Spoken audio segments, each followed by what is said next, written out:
ఈ ఒక్క home made high protein chicken fried రైస్లో 1500 calories, 90 grams of protein and 160 grams of carbs ఉంటాయి.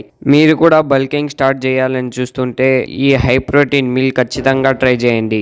ఒకసారి ముందుగా మన అకౌంట్ని ఫాలో చేసుకోగురు. ఆ తర్వాత ఎలా చేయాలో ఫస్ట్ 200 గ్రామ్స్ చికెన్ తీసుకొని దాన్ని మంచిగా వాటర్తో వాష్ చేసుకో. దాని తర్వాత పైన కనిపిస్తున్న ఇంగ్రీడియంట్స్ అన్ని దాంట్లో వేసుకొని రప్ప మిక్స్ చేసేయి. మిక్స్ చేసిన తర్వాత కొంచెం ఆయిల్ యాడ్ చేసుకో. చికెన్ దాంట్లో వేసి లో ఫ్లేమ్ లో పెట్టి 5 మినిట్స్ వదిలేయి. అయిపోయిన తర్వాత దాన్ని పక్కన పెట్టేయి. ఇంకా 3 హోల్ ఎగ్స్ తీసుకొని దాన్ని మంచిగా స్మాష్ చేసుకో. ఇది కూడా సేమ్ పక్కన పెట్టేయి. ఇంకా ఆనియన్ ని వేసి లో ఫ్లేమ్ లో రెడ్ అయ్యేలాగా కుక్ చేసుకో. ఇంకా దాంట్లోనే కట్ చేసుకున్న టమాటా, క్యారెట్ ని కూడా 3 మినిట్స్ కుక్ చేసుకో. ఇందాక పక్కన పెట్టేసిన అన్ని ఇప్పుడు తీసుకో. దాంట్లో వేసి బాగా మిక్స్ చేసుకో. లాస్ట్ లో మీకు ఎంత కావాలో అంత కుక్ చేసిన రైస్ ని యాడ్ చేసుకోండి. నీ టేస్ట్ కి సరిపోయేంత సాల్ట్, చిల్లీ పౌడర్ అండ్ కొంచెం గరం మసాలా వేసేయి. దాంట్లో వేసేసిన తర్వాత దాన్ని కింద నుంచి పై వరకు బాగా మిక్స్ చేసేయి. అంతే, మన రెసిపీ రెడీ అయిపోయింది. ఒకసారి టేస్ట్ చేసి చూడు, నీకే అనిపిస్తుంది ఇన్ని రోజుల నుంచి నేను రెసిపీ ఎందుకు ట్రై చేయలేదు అని. నువ్వు ఒకటే తిని బాగుపడితే చాలా,